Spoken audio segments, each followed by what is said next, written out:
আজকে আমরা পরিবারের সবাই মিলে চলে গিয়েছিলাম মেলা দেখার জন্য। আর মেলায় গিয়ে কী করলাম, কী দেখলাম সেগুলি থাকছে আজকের এই ভিডিওতে। তো হ্যালো এভরিওয়ান, আসসালামু আলাইকুম। আমি যখন মেলায় ঢুকতেছিলাম প্রথমে দেখলাম কিছু মেয়ে উদ্যোক্তা কেক, তারপর হচ্ছে পিঠা, আরও বিভিন্ন ধরনের খাবার জিনিসপত্র বিক্রি করতেছিল, যেটা আমার দেখে খুব ভালো লেগেছে। কারণ আমি মনে করি প্রত্যেকটা মেয়ের কিছু না কিছু করা উচিত, নিজের পায়ে দাঁড়ানো উচিত। সেটা হোক খুব ক্ষুদ্র, কিন্তু কিছু না কিছু করা উচিত। তো দেখতে দেখতে মেলার ভিতরে চলে গেলাম। আর এবার মেলার ডেকোরেশনটা খুব সুন্দর ছিল। দেখলাম এটা লোক বাবলস ফুলাচ্ছে, আর বাবলস দেখতে ফুলাতে আমার খুব ভালো লাগে।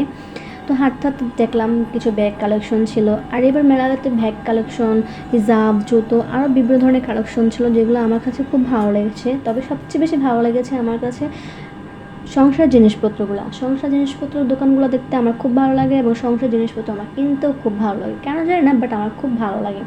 তো হাঁটতে হাঁটতে সব কিছু দেখা হয়ে গেল, এবং দেখলাম কি আচারের স্টলও আছে। আর আচার তো আমার খুব পছন্দ। তারপর দেখলাম বাচ্চাদের জন্য রাইড আছে, বড়দের জন্য রাইড আছে, যেখানে বাচ্চারাও খুব আনন্দ উপভোগ করতে পারবে, বড়রাও খুব আনন্দ করতে পারবে। আর আমার জানি না কেন মনে হয় মেলার ভিতরে খাবারের দোকানটা ছাড়া না মেলা পুরোপুরি জমেই না।